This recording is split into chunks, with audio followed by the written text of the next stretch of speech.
to the digital version of Tiny Talks, where we speak to interesting people and open up a discussion for the topics that they've discussed. All right, we're back, and this is Tiny Talk for another Wednesday, and today we have a very interesting interview with two very interesting people, and we hope that you guys get a lot out of it. As always, the Multicultural Center is interested in looking at identities and how they play out, and today we have two very good colleagues of mine, and that would be Neela and Phil. Hey, guys. Hey, how you doing? Now, Neela and Phil are engaged. Congratulations. I don't know if I've actually been able to say that to you both in the same space. Thank you. Thank you. And one of the other interesting things about them is that they are both college administrators. So, Phil, where do you work? I work at Temple University, Director of Student Activities there. And Neela, where do you work?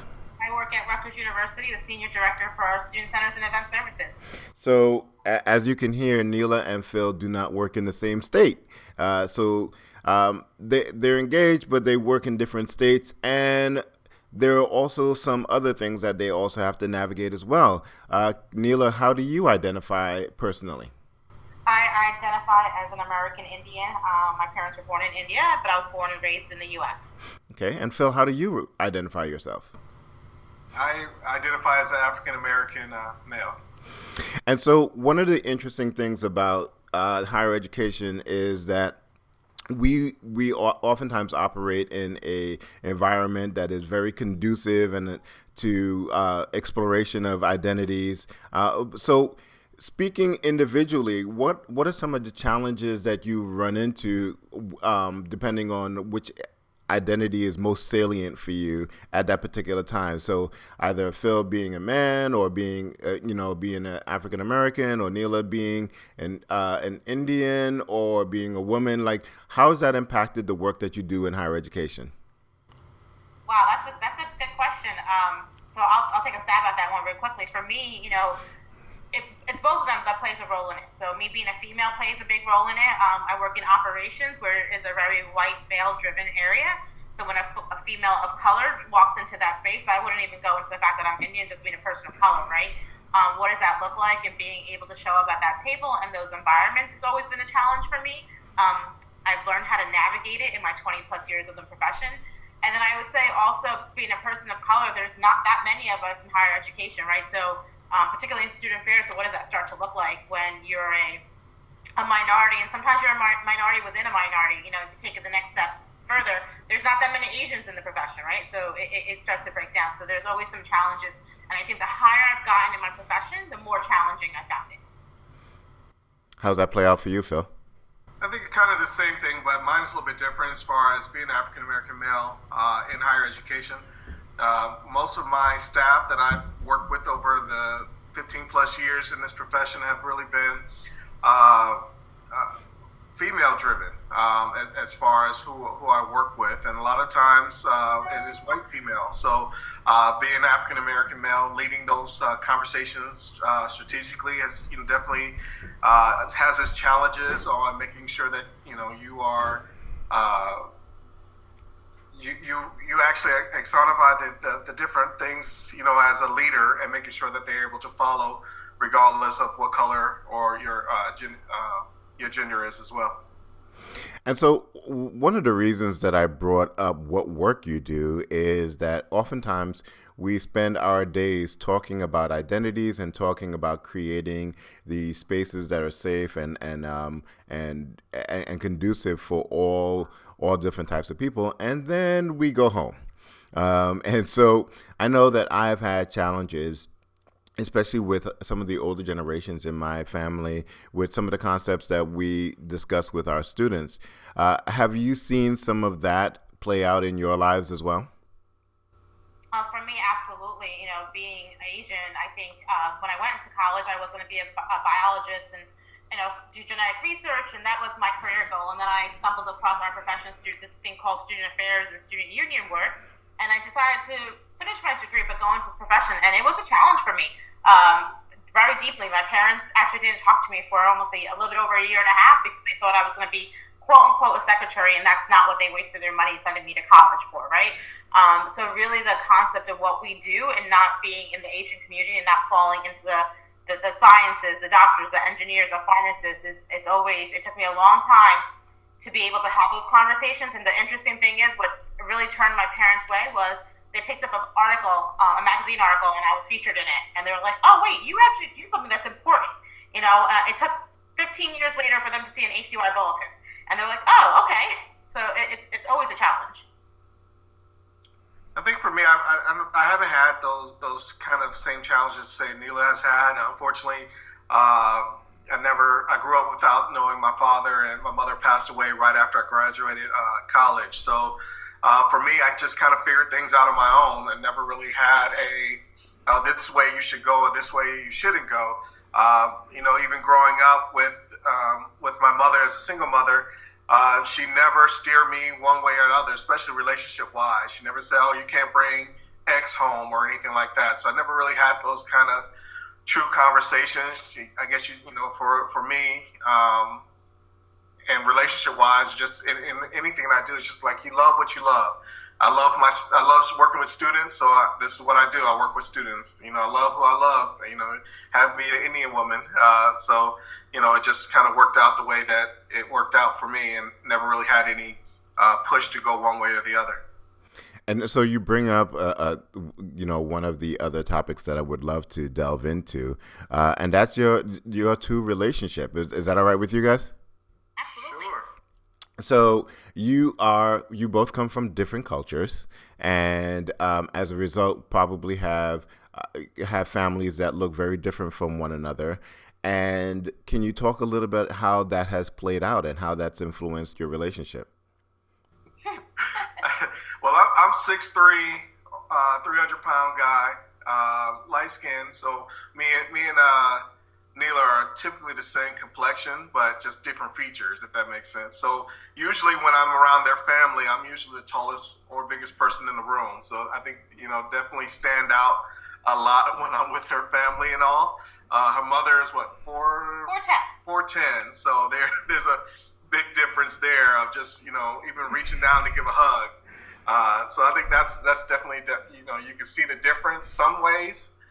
With some features, but at least we are kind of the same complexion, so that kind of, it's not too big of a distinction between the two of us. And I would say, just if you want to dive a little deep in, as students can have these conversations, as you all have these conversations, I think also for me, Phil and I were dating for some time before I even approached the conversation with my family members, right?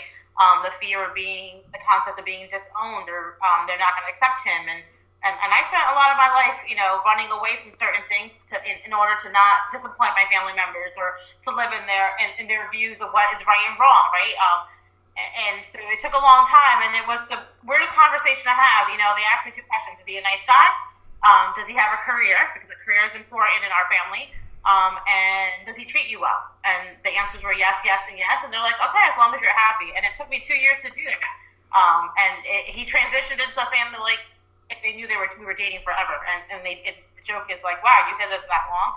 So I think that is a fear, and for me, it was a fear. But I always think about, and my family's very non-traditional. I would say they're very Americanized and being born and raised here, and I had that fear. So sometimes I always worry about students that have their parents or their family members have stronger roots that they hold on to, and which they should. But also, what does that look like navigating those spaces? And that's an excellent point, too, because one of the things is that our students will listen to this and probably have some of the same experiences. For a lot of our students, the first time that they interact with somebody from a different race, a different socioeconomic base, a different geographic area will be in college. And as Phil mentioned, you find love where you find love. And any advice, any kind of navigational tools you would want to give to a student who has to go back to their family and say, well, I've gone in a different direction than our family has in the past, but this is the person that I now love. Any tools for that? I think the tool I would give, regardless if it's in a relationship, a career path, and I talk a lot about this on my campus with some of our students, particularly our Asian students, right? Is you have to follow your passion, right? You have to live your life for you and not for someone else, right? So what does that look like for you? And growing up and sometimes in these spaces, you don't want to disappoint your family members. They have given up so much of who they are and themselves to give their children a better life. So a lot of us struggle with that, right? And not disappointing them, but you have to live, as long as you're doing the right thing, right? Like you're not going out there, running the streets and all that, but you're going to school, you're trying your best, you're doing all of those things, and you're kind and caring and compassionate. I think you have to live your life for you, and they're your parents. Your parents will love you forever. They might be mad or disappointed in that moment, but I can almost 99% promise you that they will come around. They will see you being happy, and that's all the parents want first. I don't have any, children, but you just want people. I see it. You just want your kids to be happy. So you have to be able to be honest with yourself and honest with them, and also give folks the space that they need to be able to process it, right? So it's all about processing. So that's the advice I give, regardless of what it is. Being in love, your career path, those are the two things I've been challenged with, but it always came down to I had to remember that my parents were going to love me no matter what. Yeah, I'll just jump in real quickly. Just, love is blind. I think that's the biggest thing. You never know who is going to fill that void in your life. And I think that's the biggest thing. And I don't think that you can go in with a setting of they have to be, for some women, hey, it has to be the 6'2" and this color complexion and wavy hair and all the other stuff, whatever it is, right?